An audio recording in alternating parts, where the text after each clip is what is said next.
CEO হঠাৎ পুরো অফিসের সব নারী কর্মচারীকে জুতো খুলতে বললেন। সবাই অবাক। তারপর তিনি একটি রাজকুমারীর জুতো বের করে বললেন যে এই জুতোটা পরতে পারবে, আমি তাকেই খুঁজছি। এক এক করে সবাই ট্রাই করলো, কিন্তু কারো পায়ে ফিট হলো না। ঠিক তখনই এক চালাক মেয়ে জোর করে জুতোটা পায়ে গলিয়ে বলল, স্যার একদম ঠিক আছে। সিইও ঠান্ডা গলায় বললেন, তাহলে হাঁটো। 2 পা যেতেই তার গোড়ালি কেটে রক্ত বেরিয়ে এলো।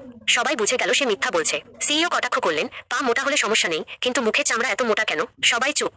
এই সময় এক শান্ত স্বভাবের মেয়ে বলল, স্যার হয়তো জুতোর মালিক আমাদের কোম্পানির কেউ না। পাশ থেকে কেউ বলল, তাহলে তুমি ট্রাই করো।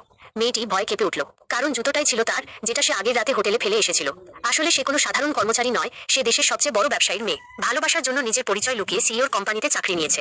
15 বছর আগে থেকেই সে সিইও কে ভালোবাসে। ছোটবেলায় নিজের সব মিষ্টি তাকে দিত, কিন্তু নিজের চেহারা নিয়ে আত্মবিশ্বাস না থাকায় কখনো ভালোবাসার কথা বলতে পারেনি। সেদিন ফাইল দিতে গিয়ে সে দেখে সিইও কে কেউ ওষুধ খাইয়ে দিয়েছে। ভুল বোঝাবুঝির মধ্যে তারা একই ঘরে রাত কাটায়। সকালে ঘুম ভাঙতেই সে ভয় পালিয়ে যায়। ভাবল সিইও সত্য জানলে হয়তো তাকে ঘৃণা করবে, কিন্তু সেই ফেলে আসা জুতোটাই এখন তার পরিচয় ফাঁস করে দিতে চলেছে। সিইও তদন্ত শুরু করলেন। প্রথমে সন্দেহ পড়ল অন্য এক নারী কর্মীর ওপর। সে স্বীকারও করল, কিন্তু প্রমাণ হলো সেই রাত 8টার পরেই চলে গিয়েছিল। মানে আসল মেয়েটি অন্য কেউ। সিসিটিভি ফুটেজ বের করা হলো। মেয়েটির হৃৎপিণ্ড যেন থেমে যাওয়ার উপক্রম। ঠিক তখনই সিইও তার সামনে এসে বললেন, তুমি কেন লুকাচ্ছ? আমি জানি সেদিন রাতে তুমিই ছিলে। মেয়েটি কেঁদে ফেলল। সে সব সত্যি বলে দিল। তার পরিচয়, তার ভালোবাসা, তার 15 বছরের অপেক্ষা।